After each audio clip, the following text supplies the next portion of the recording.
Hi guys, welcome to Obvious Classes. I am your educator Pratik Morwal. This is your daily current affairs session, morning sprint. एक बहुत ही precise, exam oriented और easy to understand रहने वाला current affairs का session जो कि उन सभी स्टूडेंट्स को टारगेट करता है जो यूपीएससी, एसएससी, बैंकिंग, डिफेंस के कोई भी एग्जाम की बात करें या फिर किसी भी स्टेट के पीसीएस की प्रिपरेशन कर रहा है। इस क्लास में जो न्यूज़ का सोर्स रहते हैं वो रहते हैं न्यूज़पेपर, जिसमें the Hindu, Al Jazeera, Mint, Indian Express, Economic Times या फिर अदर कोई भी न्यूज़पेपर जहां से इंपॉर्टेंट न्यूज़ आती है। इसमें पीआईबी और एआईआर से भी न्यूज़ को कवर किया जाता है क्योंकि रिसेंटली यूपीएससी का जो करंट अफेयर्स पूछने का तरीका है उसका फेवरेट सोर्स है पीआईबी और एआईआर। जब यूपीएससी ऐसा कर रहा है तो अदर एग्जामिनेशन भी यूपीएससी को फॉलो करते हैं। आपको इस सेशन में करना क्या है, आपको कंसिस्टेंट बना रहना है, चैनल को सब्सक्राइब करना है और सेशन को शेयर करना है।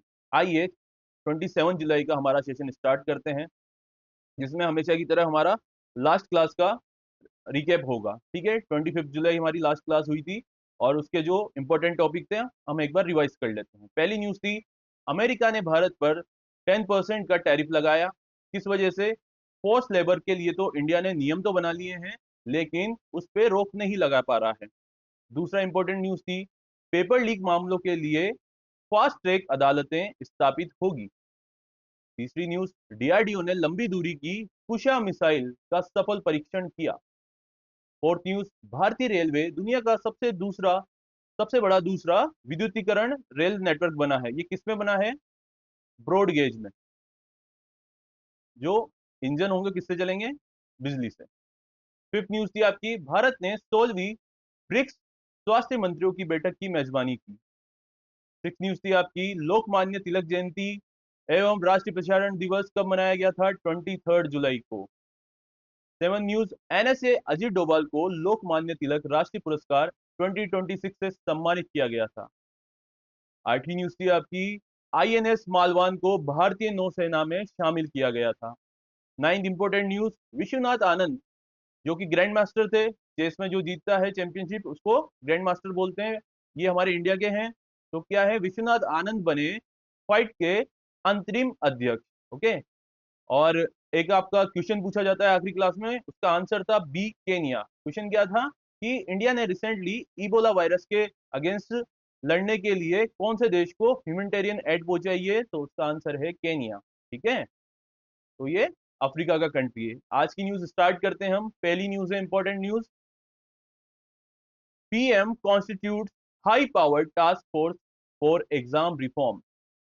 प्राइम मिनिस्टर नरेंद्र मोदी ने एक high powered task force exam reform बनाया है। ठीक है, अब सबसे पहले तो आप इस न्यूज की डेवलपमेंट को समझिए, किस तरीके से डेवलप हुई। तो ये तो हो गया आपके प्रहलाद जोशी जो कि नए एजुकेशन मिनिस्टर बने हैं इंडिया के, और ये हो गए आपके धर्मेंद्र प्रधान जिन्होंने इस्तीफा दिया है। ठीक है, ये हो गया आपके प्रहलाद जोशी और ये हैं आपके धर्मेंद्र प्रधान। न्यूज को समझिए आप। नीट का एग्जाम होता है, नीट के एग्जाम में पेपर लीक हो जाता है। पेपर लीक होने के बाद सरकार बोलती है कि जब लोग प्रोटेस्ट करते हैं, बच्चे प्रोटेस्ट करते हैं कि ये एग्जाम कैसे लीक हो गया, तो सरकार बोलती है कि हम इसका री एग्जाम करा देते हैं। लेकिन इस एग्जाम के ड्यूरेशन में जो पहला एग्जाम और री एग्जाम हुआ है उसमें कई बच्चों ने सुसाइड कर लिया। ठीक है, तो उसके अगेंस्ट में कॉकरोच जनता पार्टी, एक नई बेरोजगार पार्टी बनाई गई थी कि जब एक सीजीआई ने बोल दिया था कि ये तो बेरोजगार होते हैं, तो उन्होंने कॉकरोचों की तरह होते हैं, उन्होंने कॉकरोच जनता पार्टी बना दी थी। ठीक है, अब उन्होंने दिल्ली के जंतर मंतर पे प्रोटेस्ट करने लगा। धीरे धीरे उसमें सारे जेनजी यानी कि बच्चे जुड़ने लगे, बच्चों के साथ उनके अभिभावक जुड़ने लगे और फिर एक टाइम पे पूरा देश उसमें जुड़ गया। जब सरकार ने भारी प्रदर्शन देखा, भारी दबाव महसूस किया, तो उन्होंने धर्मेंद्र प्रधान को इस्तीफा देने के लिए बोल दिया और धर्मेंद्र प्रधान ने वहां पे अपना इस्तीफा दे दिया। अभी नए जो एजुकेशन मिनिस्टर है वो कौन बने हैं? प्रहलाद जोशी। ठीक है, अब इसमें क्या हुआ था, इसमें एक नेक्सस काम करता है। ऐसा नहीं है कि ये पहली बार हुआ है, इंडिया में कई ऐसे बड़े एग्जाम हैं जो हर बार वहां पे पेपर लीक होता है। तो एक तरीके से ट्रांसपेरेंसी नहीं है, दूसरी सरकार की अकाउंटेबिलिटी नहीं है। सरकार को अकाउंटेबल होने के साथ साथ एक अच्छा सा सिस्टम बनाना चाहिए जिससे जो देश की जनता है उनका सरकारी नौकरियों के प्रति जो एक सिस्टम बना हुआ है जहाँ पे एग्जाम होता है उसमें विश्वास बना रहे। तो ये सारी चीजों में अविश्वास बढ़ने के कारण सरकार ने क्या किया, सरकार ने कई ऐसे कदम उठाए हैं, जैसे पहला तो ये रेजिग्नेशन दिलाया, क्योंकि यहाँ पे एक लोकतंत्र की जीत हुई है, ठीक है। तो सरकार ने कई ऐसे नियम बनाए, जिसमें पहला नियम तो क्या था, फास्ट फास्ट कोर्ट ट्रायल्स, यानी कि ये ऐसा मुद्दा होगा, जब भी पेपर लीक की बात होगी तो उस पर जल्दी से जल्दी सुनवाई होगी। हमने पढ़ा था पिछली क्लास में कि कुछ ऐसे केसेस हैं जिसमें 2 में ही कन्विक्शन हुआ है, यानी कि अपराधी को सजा हुई है। 43 से 44 ऐसे पेपर थे जो लीक हुए थे, लेकिन हमारे जो सिस्टम का लूप होल है उसकी वजह से वो लोग निकल जाते थे। और अब सरकार ने किया है, फास्ट कोर्ट ट्रायल्स बनाया, और सरकार ने अभी रिसेंटली क्या किया है, एक हाई पावर टास्क फोर्स बनाया है, किसके लिए, एग्जामिनेशन में रिफॉर्म्स लाने के लिए। ओके, यहां तक समझ में आया? ठीक है, इसको आगे न्यूज देखते हैं। प्राइम मिनिस्टर नरेंद्र मोदी ने अनाउंस किया है एक हाई पावर टास्क फोर्स। इसको कौन हेड करेगा? इन्फोसिस के को फाउंडर नंदन नीलकानी ने, ठीक है। नंदन नीलकानी जो इन्फोसिस के को फाउंडर है, इसको हेड करेंगे। किसके लिए किया गया है? To recommend comprehensive reforms in India examination system, ठीक है। नेक्स्ट देखते हैं, द टास्क फोर्स। ये जो टास्क फोर्स होगी वो किस पे एम करेगी? पब्लिक एग्जामिनेशन को और रिलायबल बनाने के लिए, ट्रांसपेरेंट बनाने के लिए, सिक्योर बनाने के लिए, और इसमें टेक्नोलॉजी ड्राइवन, यानी कि एआई का भी इस्तेमाल किया जाएगा ताकि पेपर लीक ना हो, ठीक है। और ये सिस्टम एकदम एज इट इज बहुत स्मूथली चलता रहे। और क्या करेगा इससे? Restoring confidence in the recruitment and admission process, ठीक है। नेक्स्ट देखते हैं इसका, it is expected to recommend measures such as secure. कौन कौन से मेजर्स लेंगे इसमें, जो टास्क फोर्स में? Secure digital question paper delivery, ठीक है, क्योंकि कभी कभी क्या होता है, पेपर जहां सोर्स से बन के सेंटर तक पहुंचता है तो वहां पे भी पेपर लीक हो जाता है। एआई बेस्ड मॉनिटरिंग होगी, है ना। और स्ट्रॉन्ग साइबर सिक्योरिटी करी जाएगी। स्टैंडर्डाइज एग्जामिनेशन प्रोसीजर होगा, and stricter anti paper leak mechanism, ठीक है। इसके लिए कड़े कानून बनाए जाएंगे, क्योंकि देश के लिए एक बहुत बड़ा मुद्दा है। बच्चों का भविष्य पूरा खतरे में आ जाता है जब बच्चा कई सालों की तैयारी के बाद एक एग्जाम में बैठता है और वहां पे एक उसको लेवल फील्ड नहीं मिलता है जहां पे इक्वली वो सबके साथ compete कर सके। कुछ लोगों के पास पहले से पेपर आ जाता है, ठीक है। नेक्स्ट देखते हैं इसमें, द इनिशिएटिव कम्स। जो टास्क फोर्स बनाई गई है, इसका इनिशिएटिव कहां से आया? Backdrop of recent exam paper leak controversy, yes, जो कि एग्जाम लीक हो रहे हैं। Highlighting the need for systematic reforms and greater accountability in examination management. The recommendation में also strengthen the role of, किसका रोल ज्यादा स्ट्रेंथ करेगी? National recruitment agency का, एंड सपोर्ट करेगी wider adoption of the common eligibility test, सीटी के test को भी ये अडॉप्ट करेगी। और इसी फ्रेमवर्क के साथ ये नए नए रिफॉर्म्स करेगी, ठीक है। और ये सारा काम किसके लिए करेगी? वो गवर्नमेंट के लिए, ताकि आने वाले समय में कोई भी एग्जाम में पेपर लीक ना हो। तो ये सारी चीज समझ ली आपने। धर्मेंद्र प्रधान के बारे में बता दिया हमने, प्रहलाद जोशी के बारे में बता दिया, तो आपको ये, वैसे भी आपको ये चीज काफी अच्छे सब तरीके से पता होगी, ठीक है। नेक्स्ट न्यूज देखते हैं अपन। हालिया में सुप्रीम कोर्ट ने क्या किया है? Supreme court restrict social media posting of court proceeding. Supreme court ने एक आदेश दिया है, जिसमें जो कोर्ट की प्रोसीडिंग होती है उसको सोशल मीडिया पर डालने से पहले या तो अनुमति लो, या फिर डालने के लिए बिल्कुल मना किया है। सुप्रीम कोर्ट ने ऐसा क्यों किया है? हालिया कुछ समय में आप देखेंगे तो सुप्रीम कोर्ट ने जो उनकी प्रोसीडिंग होती है, यानी कि जो सुप्रीम कोर्ट में कार्रवाई होती है, उसके लिए लाइव रिकॉर्डिंग कर देते हैं। क्यों करते थे वो ऐसा? ताकि जनता को एक प्रोसेस पता लगे कि सुप्रीम कोर्ट में हियरिंग कैसे होती है। दूसरा, जनता के पास ट्रांसपेरेंसी रहे कि यार ठीक है, वहां पे सारी चीजें सिस्टमेटिक होती है और जनता की भलाई के लिए होती है। तीसरी चीज, ये सारी चीजें होगी तो जनता का विश्वास सुप्रीम कोर्ट में और बढ़ेगा, ताकि हमारा कॉन्स्टिट्यूशन है, हमारा जो डेमोक्रेसी कंट्री है, वो ज्यादा आगे बढ़ते रहे। लेकिन उसमें समय के साथ क्या हुआ, कुछ सोशल मीडिया इन्फ्लुएंसर ने या फिर कुछ अकाउंट्स ने क्या करते हैं, उस लाइव जो रिकॉर्डिंग होती है, ठीक है, लाइव हियरिंग होती है, उसमें से कुछ क्लिप्स काट लेते हैं और उसका कंटेक्स्ट ही चेंज कर देते हैं कि बात किस विषय में हो रही है, उसको किस विषय में बता देते हैं। उसमें कोई ऐसा पॉइंट लेके आते हैं जिससे क्योस पैदा हो जाता है। साथ ही साथ क्या कर रहे हैं, उससे मोनेटाइजेशन कर रहे हैं, यानी कि कुछ अकाउंट्स पे डाल के उससे पैसा कमाया जा रहा है। तो ये सारी चीजें कहाँ हो रही है? सोशल मीडिया पे हो रही है। तो अभी क्या कर रहा है सुप्रीम कोर्ट ने? सुप्रीम कोर्ट ने मना कर दिया है कि हमारी जो भी लाइव हियरिंग होगी, जिसको हम लाइव चलाएंगे, लाइव पॉडकास्ट होगा, उस पे क्या करोगे आप, बिल्कुल भी कहीं पे भी रिपोस्ट नहीं होना चाहिए, ठीक है। ये सारी चीजें सुप्रीम कोर्ट ने इसका इंटरिम आदेश दिया है, यानी कि फाइनल वर्डिक्ट आने से पहले जो आदेश दिया जाता है वही मान्य होता है, तो उसी क्या बोलेंगे, इंटरिम ऑर्डर बोलेंगे। किस पे किया है, on restricting unauthorised sharing of audio video recording of court proceeding. ये सुप्रीम कोर्ट के लिए है, ठीक है, और मेनली वहीं से लाइव स्ट्रीम होती है।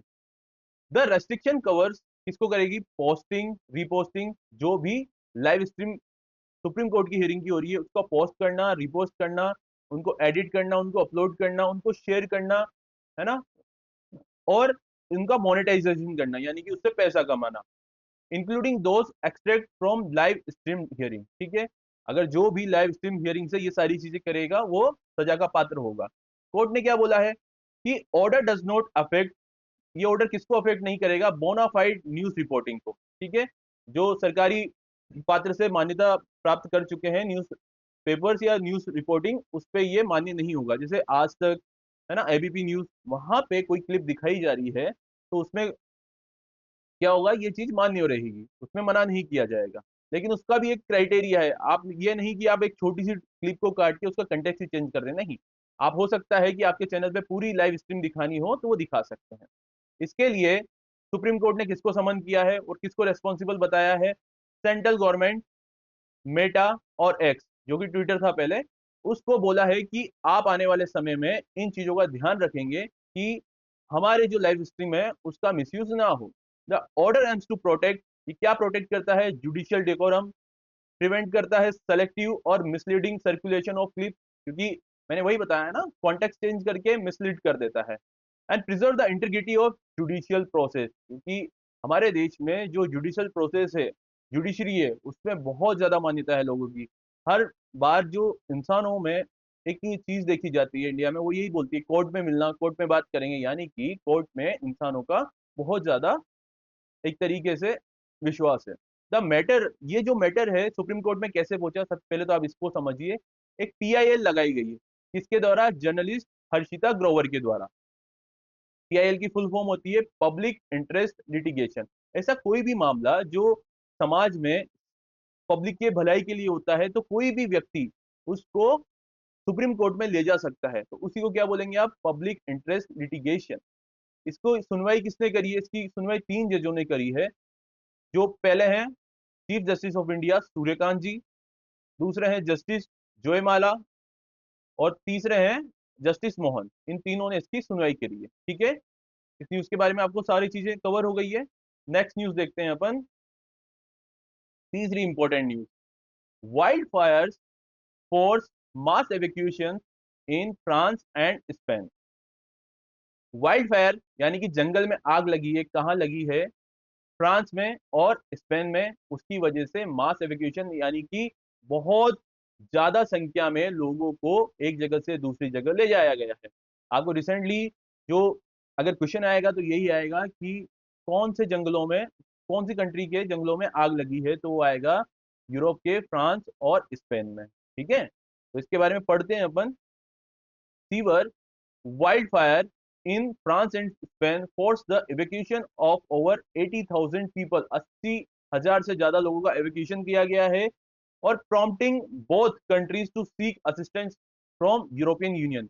ये आग इतनी भयंकर थी कि ये दोनों कंट्री है, ये यूरोपियन यूनियन का पार्ट है, और उससे मदद मांग रही है कि हमें आके बचाइए, हमारे यहाँ पे ह्यूमैनिटेरियन एड भेजिए और हमारा सपोर्ट कीजिए। द फायर्स वर इंटेंसिफाइड, ये जो फायर होती है ये कैसे इंटेंसिफाइड हो जाती है, यानी कि पहले तो आग लगती होगी। आग लगने के भी कई कारण हैं, आग लगने के कई कारण हैं। पहला तो मैन मेड, कोई स्मोकिंग करते हुए सिगरेट को वहां फेंक देता है, कैंपिंग करता है तो वहां पे आग जली हुई छोड़ देता है, जानबूझ के आग लगाने का तरीका, ये वाली चीजें तो मैन मेड होती है। लेकिन जो नेचुरल होता है वो क्या होता है, काफी लंबे समय तक सूखा पड़ा रहना, है ना, और बिजली का गिर जाना, लाइटनिंग का, तो ये और बिजली के तार जो रहते हैं उनसे भी कभी कभी आग लग जाती है। तो ये सारी चीजें मैन मेड और नेचुरल है। अब ये जो आग लग जाती है एक बार, वो इतनी इंटेंसिफाइड कैसे हो जाती है, क्योंकि जो हीट वेव्स है, आपने देखा होगा अभी यूरोप में पढ़ा होगा कि वहां के जो रेलवे ट्रैक है वो भी पिघलने लगे हैं, वहां के जो टायर्स हैं वो पिघलने लगे हैं, क्योंकि जो क्लाइमेट चेंज हो रहा है, उसकी वजह से पृथ्वी का टेम्परेचर बढ़ रहा है, उससे हीट वेव्स जो जनरेट हो रही है, उससे यूरोप भी उसको सहन कर रहा है, क्योंकि के लोगों को कभी इतनी आदत नहीं है कि वो इतनी गर्मी को सहन करे। तो जो वहाँ पे हीट वेव्स है और लंबे समय से जो सूखा पड़ रहा है, स्ट्रॉन्ग विंड्स, यानी कि आग जब जलती है तो तेज हवा चलेगी तो आग को एक जगह से दूसरी जगह ले जाएगी, और ड्राई वेजिटेशन, ठीक है, इन सब की वजह से ये जो आग थोड़ी सी चिंगारी लगती है बहुत आगे फैल जाती है। द वाइल्ड फायर्स कॉज, इसकी वजह से क्या होता है, फॉरेस्ट डिस्ट्रक्शन होता है, ऑफकोर्स पूरे जंगल जल जाएंगे, बायोडाइवर्सिटी का खत्म होना हो जाता है, एयर पोल्यूशन होता है, destruction of local communities, of course local communities को वहां से जाना पड़ता है, और जो जंगलों के लिए जहाँ पे सेंचुरीज बनी होती है ना, बायोडाइवर्सिटी अच्छी होती है, तो वहाँ टूरिज्म भी आता है, ठीक है, तो वहां पे क्या होगा, टूरिज्म भी खत्म हो जाएगा। फ्रांस की अगर बात करें तो वाइल्ड फायर का बर्न कितना एरिया का कर रहा है इसमें, 12,500 हेक्टेयर का, और फॉरेस्ट इन केप फेरेंट एंड गिरोड नामक जगह पे ओवर 44,000 लोग वहां से इवेक्यूएट कर दिए गए, ठीक है।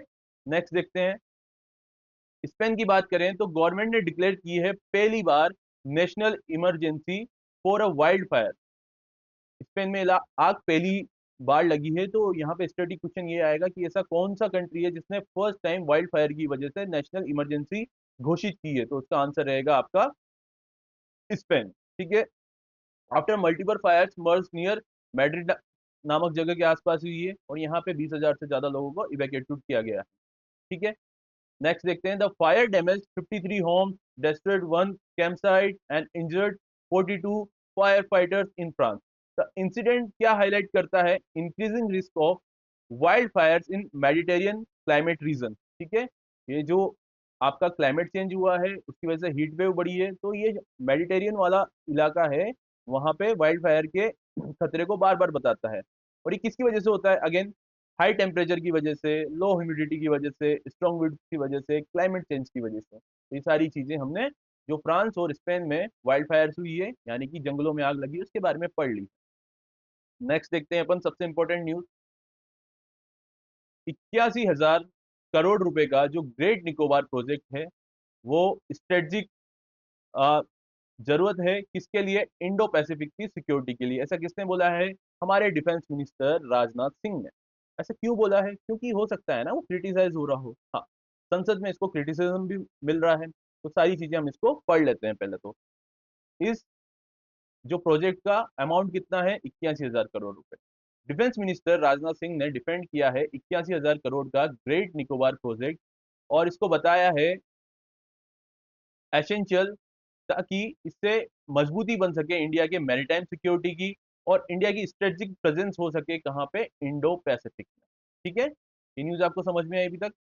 इंडिया की मैरीटाइम सिक्योरिटी को बढ़ाने के लिए और इंडिया के इंडो पैसिफिक में अपनी स्थिति को मजबूत करने के लिए एक ग्रेट निकोबार प्रोजेक्ट लाया गया है, जिसका अमाउंट है 81,000 करोड़ रुपए, और राजनाथ सिंह ने इस बात को बोला है और डिफेंड किया है।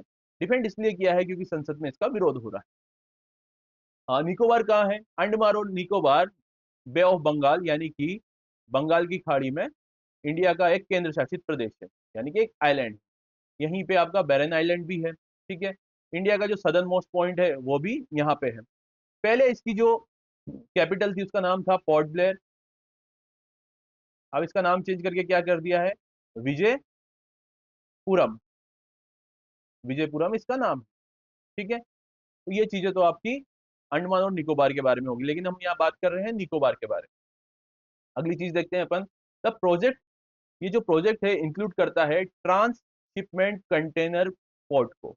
ट्रांसशिपमेंट कंटेनर पोर्ट ऐसा पोर्ट होता है कि जहाँ पे बड़े जहाज आते हैं, अपना सामान उतारते हैं, और वहां से छोटे जहाज उन सामानों को लेके अलग अलग दिशा में जाते हैं। ग्रीनफील्ड इंटरनेशनल एयरपोर्ट, ग्रीनफील्ड का मतलब ऐसा एयरपोर्ट जो नई जगह पे अलॉट होके बनेगा, और ये एक इंटरनेशनल एयरपोर्ट होगा ताकि यहाँ पे टूरिज्म भी आ सके और इंडिया वहाँ पे अपना कंट्रोल भी कर सके। और ये एयरपोर्ट किसके लिए रहेगा, ये सैन्य शक्ति के साथ साथ सिविलियंस के लिए भी रहेगा, और ये इंटीग्रेटेड टाउनशिप बनेगी, यानी कि जो शहरी इलाका होगा वो भी बनेगा। और यहाँ पे क्या बनेगा, डिफेंस इंफ्रास्ट्रक्चर एट गलाथिया बे, ठीक है, गलाथिया बे पे ये सारी चीजें होने वाली। एक जगह का नाम है, जैसे बे ऑफ बंगाल है, तो उसी तर्ज पे निकोबार आइलैंड के पास गलाथिया बे है। गवर्नमेंट बोलते हैं कि जो प्रोजेक्ट है वो इम्प्रूव करेगा इंडिया की एबिलिटी, ताकि वो मॉनिटर कर सके sea lanes of communication. Sea lanes of communication क्या होता है? जो समुद्री जहाज, ऐसा तो है नहीं ना कहीं पे भी मुड़ जाएंगे कहीं पे भी चले जाएंगे, नहीं। एक लेन होती है जिससे वो प्रॉपर एक जगह से दूसरे जगह पे जाते हैं, तो इंडिया का प्रॉपर उस पर मॉनिटरिंग हो सकती है। और इंडिया को सिंगापुर और कोलंबिया जैसे या कोलंबो जैसे पोर्ट पे निर्भरता खत्म हो जाएगी, क्योंकि हमने पढ़ा था ये मलक्का स्ट्रेट के पास है। आपने देखा होगा जो हरमुज है, स्ट्रेट ऑफ हरमुज, बब अल मंदेब, इन सभी पे क्या हो रहा है? खतरा हो रहा है। हरमुज तो बंद कर दिया गया है, बब अल मंदेब पे भी ईरान ने ऑर्डर दे दिया है उस चीज को कि आप जाके बंद कर दीजिए। अब तीसरा जो सबसे इंपॉर्टेंट चीज है जिससे वैश्विक व्यापार होता है वो है मलक्का स्ट्रेट, और इंडिया के पास है ये। तो इंडिया का तो सबसे ज्यादा सामान इससे आना चाहिए। तो मलक्का स्ट्रेट की निगरानी के लिए और वहां पे सुरक्षा बढ़ाने के लिए इंडिया ने ये प्रोजेक्ट बनाया है, ऐसा राजनाथ सिंह का कहना है। और देखते हैं इसमें, the government rejected the brownfield expansion of INS बास। ब्राउनफील्ड एक्सपेंशन क्या होता है कि जो चीजें एग्जैक्ट जगह पे है, यानी कि कोई एक जमीन है उस पे पहले से ही किसी चीज का इस्तेमाल हो रहा है, अब उसको ज्यादा कर देते हैं अपन। जैसे किसी जमीन पे एयरपोर्ट है और वहीं पे अपन एयरपोर्ट को बड़ा कर देते हैं, तो इंडिया ने इसको बिल्कुल मना कर दिया है। इससे क्या होगा? It would require greater land reclamation and cause higher ecological and social impact होंगे इसके, ठीक है। इन्वायरमेंट ग्रुप और जयराम रमेश जो कि एमपी है, उन्होंने बोला है, अपना कंसर्न जताया है कि ये जो शोम्पन ट्राइबल ग्रुप है, एग्जाम में आ सकता है। शोम्पन ट्राइबल ग्रुप कहाँ का है? निकोबार आइलैंड का है। उन उन लोगों के जो रहसी इलाके हैं आप उनको खत्म कर देंगे, और ट्राइबल जो कल्चर है उसको खत्म कर देंगे। और क्या बोला है उन्होंने? ट्रॉपिकल फॉरेस्ट उनको खत्म कर देंगे। लीड ब्रेक सी टर्टल्स, है ना, जो ये लेदर का बैग होता है टर्टल्स पे, जो एक स्पीशीज पाई जाती है, उनको आप खत्म कर देंगे। कहाँ पे पाए जाते हैं सब? गालथिया बे पे। ये सारी चीजें क्रिटिसाइज करने वाली है। Located near the Malacca strait, हमने बात कर ली मलक्का स्टेट के पास है। The project will improve India capability to monitor sea lanes of communication, ये वाली बात भी हमने कर ली, ठीक है। ये आपका मैप है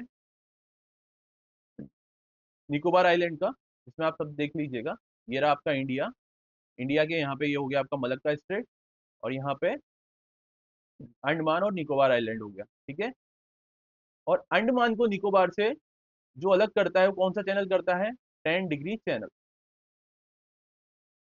the project is expected to enhance, क्या करेगा? इंडिया के नेवल लॉजिस्टिक्स की शक्ति, disaster response capabilities, regional connectivity बनाएगा, और कमर्शियल शिपिंग इंफ्रास्ट्रक्चर जैसा एक सिस्टम बनाएगा। The great Nicobar project is an important case study on balancing national security को ध्यान में रखते हुए और इन्वायरमेंट को नुकसान न करते हुए एक नया प्रोजेक्ट जिस पे काम करना है इंडिया के लिए एक बहुत बड़ा चैलेंज है, ठीक है। क्योंकि कई बारी ताकतें या बात करें इंटरनल भी इसको रोकने का काम करेगी, क्योंकि अब बात करें इंडो पैसिफिक, हिंद महासागर और प्रशांत महासागर की सिक्योरिटी के लिए इंडिया का वहां पे प्रेजेंस होना बहुत ज्यादा इंपॉर्टेंट है, क्योंकि वहां पे क्या कर रहा है?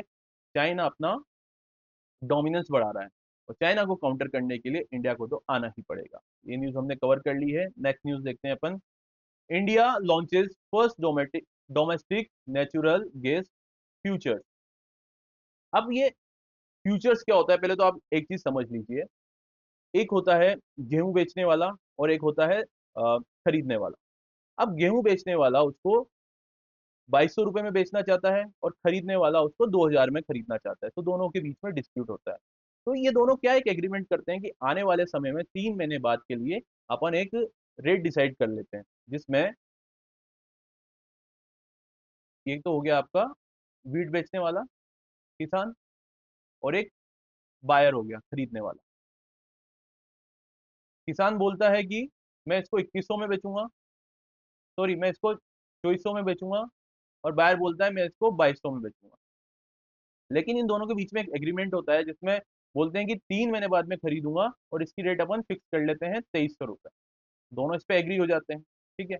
अब जब 3 महीने बाद हो सकता है वीट की रेट 2000 रुपये ही रह जाए, तो बायर को वहां पे 2300 रुपये देने ही पड़ेंगे, ठीक है। तो बायर को यहाँ पे कितना नुकसान हो जाएगा? 200 रुपये का। और हो सकता है कि ये रेट 2500 हो जाए, ठीक है। मार्केट वैल्यू भी तो होती है ना एक चीज की। तो जब इसकी रेट 2500 हो जाएगी तो किसान को क्या फायदा हो जाएगा, 200 रुपए का। तो यही एक तरीका जो एग्रीमेंट होता है उसको क्या बोलते हैं, फ्यूचर्स। फ्यूचर्स के लिए किया गया एक एग्रीमेंट। तो ये किसके लिए किया जा रहा है, नेचुरल गैस के लिए। ठीक है, तो स्टार्ट करते हैं अपन। India will launch its first domestic benchmark based natural gas futures contract. ठीक है, फ्यूचर का एक कॉन्ट्रैक्ट होगा। कब करेगा ये, 27 जुलाई 2026 को, on the national stock exchange. ये कहाँ पे होगा, नेशनल स्टॉक एक्सचेंज में। अब आप इसको समझिए, जैसे अमेजोन होता है, वो वहां पे अपने कमोडिटीज बेचता है, लेकिन वो बनाता नहीं है ना उस चीज को। तो इसी तरीके से जो खरीद और बेच होगा, यानी कि जो फ्यूचर की रेट डिसाइड होगी वो कहाँ पे होगी, national stock exchange under the ticker नेट नाटगा सिंध में। ठीक है, the contract has been approved by SEBI. ठीक है, ये सारी चीजों को जो रेगुलेट कौन करेगा, सेबी करेगा। ठीक है, and is linked to the Indian gas exchange Dahej hub. Dahej hub के अंतर्गत इसकी प्राइस डिसाइड की जाएगी, providing a domestic benchmark for natural gas trading. Natural gas का भी अब ट्रेड होने लगेगा। ठीक है, ये चीज आपको समझ में आई। इस टॉपिक में ज्यादा कुछ है नहीं, ये सारी चीजें हैं कि नेचुरल गैस के लिए फर्स्ट क्या आया है, फ्यूचर कॉन्ट्रैक्ट आया है, जो कि कहाँ पे होगा, नेशनल स्टॉक एक्सचेंज के नाटगा सिंध में। और इसको कौन रेगुलेट करेगा, सेबी रेगुलेट करेगा। ठीक है, ये सारी चीजें हैं। अब इस कॉन्ट्रैक्ट से क्या होगा, ये कॉन्ट्रैक्ट से हेल्प होगा प्रोड्यूसर्स को, कंज्यूमर्स को और ट्रेडर्स को।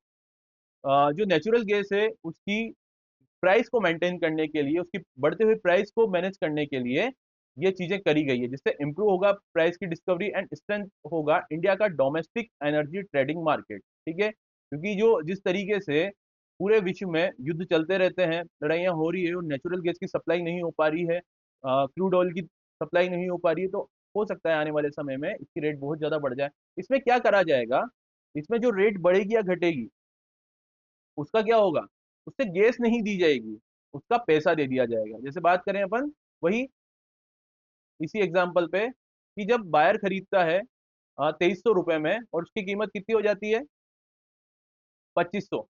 तो तो वो क्या होगा, 200 रुपये एक्स्ट्रा नहीं देगा, 200 रुपये उसको कैश अमाउंट में सरकार उसके अकाउंट में डाल देगी। ठीक है, तो ये सारी न्यूज थी इसके बारे में। नेक्स्ट न्यूज देखते हैं अपन। Sarnath becomes India 45th UNESCO world heritage site. Sarnath कहाँ है, यूपी में है। सारनाथ क्या बना है, इंडिया का 45th 45वां यूनेस्को का वर्ल्ड हेरिटेज साइट। यूनेस्को क्या है, एक यूनाइटेड नेशन की ही बॉडी है, जो किस में डील करती है, यूनाइटेड नेशन, आपका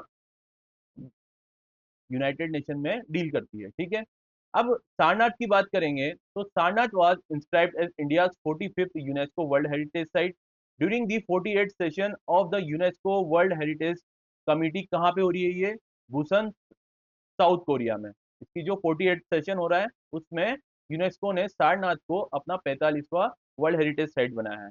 ये जो साइट है ऐसे ही बन जाती है क्या वर्ल्ड हेरिटेज साइट, नहीं। इसके लिए यूनेस्को क्या करता है, किसी भी साइट को टेंटेटिव लिस्ट में डालता है, यानी कि हम इसको ऑब्जर्व कर रहे हैं, अगर अच्छा होगा तो हम इसको डाल देंगे। और ये जो सारनाथ है, यूनेस्को ने इसको कब डाल दिया था, यूनेस्को ने इसको 3 जुलाई 1998 में ही डाल दिया। तो 28 साल बाद, 28 साल के लंबे इंतजार के बाद सारनाथ क्या बना है, सारनाथ यूनेस्को का वर्ल्ड हेरिटेज साइट बना है। ठीक है, और ये यूनेस्को जो किस में डील करता है, एजुकेशन में,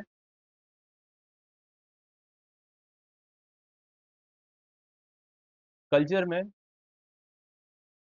इन सभी चीजों में यूनेस्को डील करता है। सारनाथ कहाँ लोकेट है, सारनाथ वाराणसी में लोकेट है and is one of the holiest Buddhist site. ये बुद्धिस्ट के लिए बहुत ज्यादा इंपॉर्टेंट, कैसे इंपॉर्टेंट है आपको ये समझना होगा। जो बुद्धिज्म का जिसने स्थापना की थी, लॉर्ड बुद्धा, ठीक है, उन्होंने पहले तो अपना क्या किया, बोध गया में अपना ज्ञान प्राप्त किया, उसी को क्या बोलते हैं, इनलाइनमेंट। अब जब ज्ञान प्राप्त करने के बाद गौतम बुद्ध ने अपना पहला स्पीच दिया, वो कहाँ पे दिया था, सारनाथ में दिया था। फर्स्ट सरमन कहाँ पे दिया था, सारनाथ पे दिया था, इसीलिए ये जगह बहुत इंपॉर्टेंट है। और जो फर्स्ट सरमन दिया था वो किस नाम से जाना जाता है? धर्म चक्र प्रवर्तन, यानी कि turning of the wheel of धर्म। उन्होंने धर्म की एक नई शुरुआत करी थी। जो पुराना ब्राह्मणवाद चला आ रहा था, ब्राह्मणों का डोमिनेंस चला आ रहा था, हिस्ट्री में आप पढ़ेंगे, एंशियंट हिस्ट्री में, तो उसी के अगेंस्ट क्या किया था? एक नया धर्म लाया गया था। तो वो धर्म को क्या बोला गया था? बुद्धिज्म बोला गया था। और क्या है इसका नाम? धर्म चक्र। धर्म का एक नया चक्र आने जा रहा है, उसको क्या बोलेंगे? बुद्धिज्म बोलेंगे। ठीक है, नेक्स्ट देखते हैं अपन इसमें क्या है।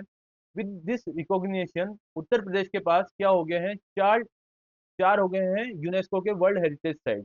पहला है ताजमहल, दूसरा है आगरा का फोर्ट, तीसरा है फतेहपुर सीकरी, और अब हो गया है सारनाथ। ठीक है, वाराणसी के पास है ये। The recognition will strengthen India's Buddhist circuit. ये जो माइनॉरिटी है इंडिया में बुद्धिज्म, उसको बहुत ज्यादा बढ़ावा देगा। ठीक है, और ये प्रमोट करेगा हेरिटेज टूरिज्म। लोग इसको और भी देखने जाएंगे, और जो बुद्धिज्म के अलग अलग कंट्रीज हैं, चाहे एशियन कंट्रीज की बात करें, वो लोग भी इनको देखने जाएंगे। इनहांस करेगा कल्चरल डिप्लोमेसी, जिसको सॉफ्ट पावर बोलते हैं। कल्चरल डिप्लोमेसी यानी कि दूसरे देशों के लोग जब यहाँ आएंगे तो कल्चर का आदान प्रदान होगा, शेयर होगा। And support the conservation of Sarnath through international recognisation. अब इसको और कंजर्व किस बेसिस पे करेंगे? क्योंकि इसको इंटरनेशनल पहचान मिल गई है, तो इसके लिए और ज्यादा काम किया जाएगा। ठीक है, नेक्स्ट न्यूज देखते हैं अपन।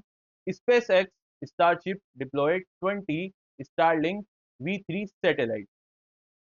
स्पेस एक्स क्या है? एक अमेरिका की प्राइवेट स्पेस की एजेंसी है, यानी कि कंपनी है।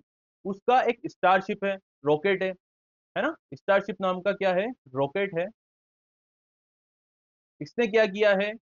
पृथ्वी के लो अर्थ ऑर्बिट, ठीक है, लो अर्थ ऑर्बिट में स्पेस एक्स कंपनी के एक बहुत ही शक्तिशाली रॉकेट जिसका नाम स्टारशिप है, उसने वहां पे यानी कि लो अर्थ ऑर्बिट में 20 स्टारलिंक V3 की सैटेलाइट यानी कि उपग्रह ठीक जगह पे पहुंचा दिए हैं।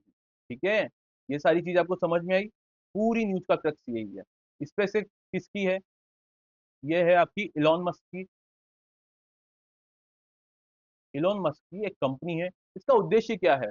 इसका उद्देश्य पूरे विश्व में इंटरनेट को पहुंचाना है। किसके थ्रू? सैटेलाइट के थ्रू। और ये कंपनी कब बनी थी? 2002 में। ठीक है, ये सारी चीजें आपको समझ में आ गई? एक बार वही चीजें पढ़ लेते हैं अपन जो हमने यहाँ पे समझी है। स्पेस एक्स का starship successfully deployed 20 Starlink satellite into low Earth orbit, marking its first commercial satellite deployment mission। इसका पहला कमर्शियल सैटेलाइट डिप्लॉयमेंट मिशन था ये। स्टारशिप ने क्या किया? Starship is the world's largest fully reusable launch system. Starship क्या है? Space x का एक बहुत ही शक्तिशाली रॉकेट है जिसमें रीयूज हो जाता है फ्यूल का। ठीक है, और डिजाइंड होता है ये कैसे? हैवी पेलोड ले जाने के लिए। पेलोड मतलब जितना सामान, जितना ज्यादा वेट का सामान ले जा सकता है, ये ले जा सकता है। कहाँ पे? मून पे। मून के लिए भी बना है ये, और मार्स यानी कि मंगल ग्रह के लिए भी ये रॉकेट बना हुआ है। The newly deployed satellite will expand the Starlink satellite constellation. ठीक है, अब क्या होगा? स्टारलिंक का सैटेलाइट कॉन्स्टलेशन एक साथ बहुत सारी सैटेलाइट होगी, और इंप्रूव करेगा global high speed internet connectivity specially in remote areas. यही बात करी थी हमने कि स्पेस एक्स जो कंपनी है क्या कर, किस एम पे काम कर रही है, ताकि पूरे वर्ल्ड में चाहे वो रिमोट एरियाज भी क्यों हो, वहां पे इंटरनेट की कनेक्टिविटी होगी। किसके थ्रू? सैटेलाइट के थ्रू। नेक्स्ट देखते हैं अपन इसमें स्पेस एक्स स्टारशिप का। The upper stage completed re-entry and made a soft splashdown in the Indian Ocean। Upper stage क्या होता है? कि ये पृथ्वी के लो अर्थ ऑर्बिट में जाता है। ठीक है, ये लो अर्थ ऑर्बिट में जाने वाला रॉकेट है।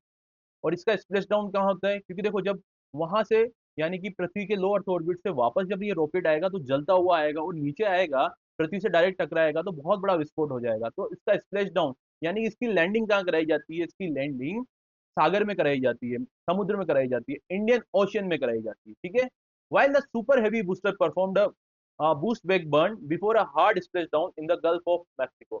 ये जो सुपर हैवी बूस्टर क्या होता है? ये पृथ्वी से भी ऊपर निकल जाता है। ठीक है, ये जो अपर स्टेज है वो कहाँ है? लो अर्थ ऑर्बिट में है। और जो सुपर हैवी बूस्टर है वो पृथ्वी से भी ऊपर निकल जाता है, और ये कहाँ पे आ जाता है? इसका splashdown Gulf of Mexico में। Starlink is the satellite internet project, हमने बात करी है स्पेसएक्स का जो स्टारलिंक है, ये एक सैटेलाइट इंटरनेट प्रोजेक्ट है जो डेवलप करता है SpaceX using thousands of low earth orbit satellite. ठीक है, लो अर्थ ऑर्बिट में कहीं ज्यादा उपग्रह वहां पे भेजे जा रहे हैं to provide low latency broadband service world wide, पूरे वर्ल्ड में ब्रॉडबैंड सर्विस देने के लिए। ठीक है, नेक्स्ट न्यूज देखते हैं अपन, आज की लास्ट न्यूज रहेगी ये, भार्गव अस्त्र काउंटर स्वाम ड्रोन सिस्टम, नाम है भार्गव अस्त्र।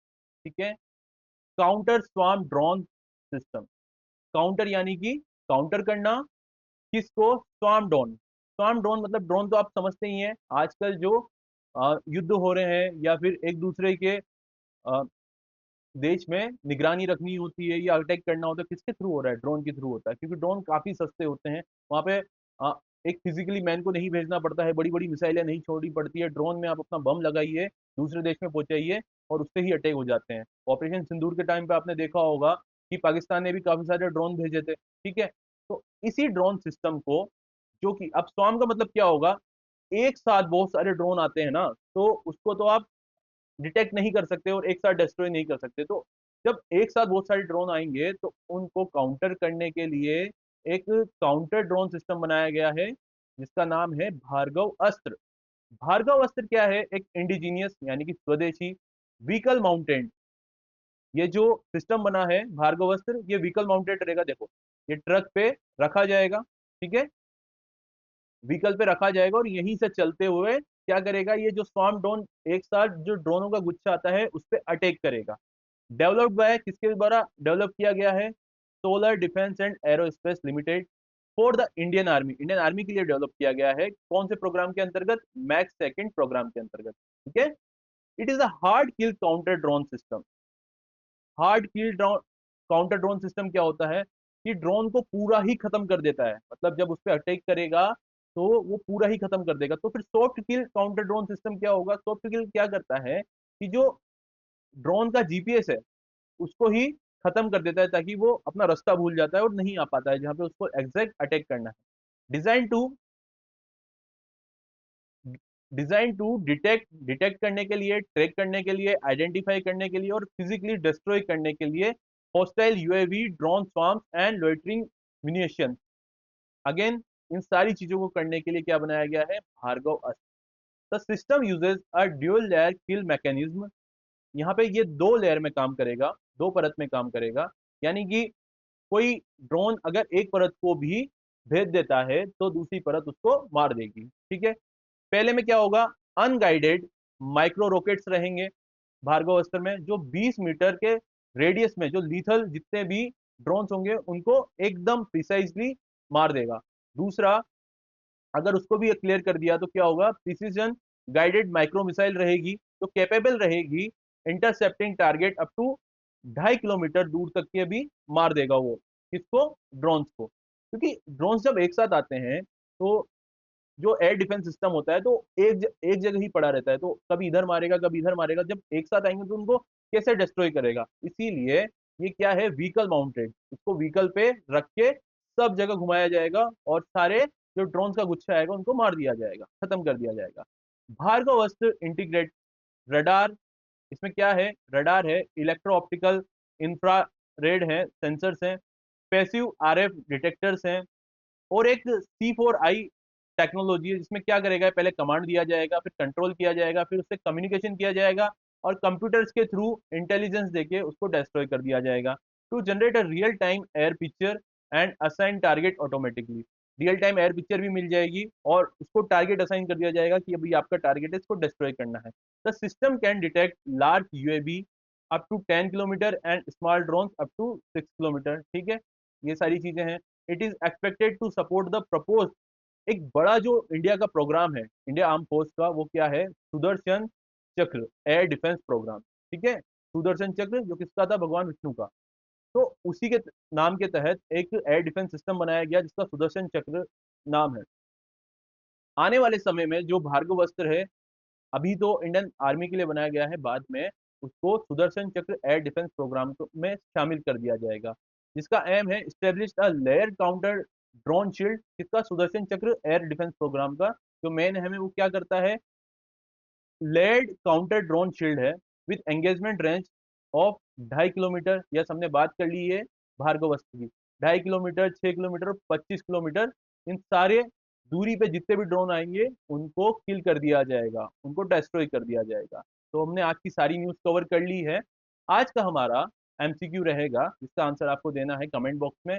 Who has been appointed as the secretary of the department of higher education under the ministry of education in July 2026? क्योंकि एजुकेशन मिनिस्ट्री की बहुत ज्यादा बातें हो रही है, इसलिए आपको कंफ्यूजन में लाने के लिए क्वेश्चन आ सकता है कि कौन सा ऐसा व्यक्ति है जिसको recently secretary of department of higher education नियुक्त किया गया है। Option are Vineet Joshi, option B Naresh Pal Gangwar, option C Sanjay Kumar and option D is Rajesh Kumar Singh.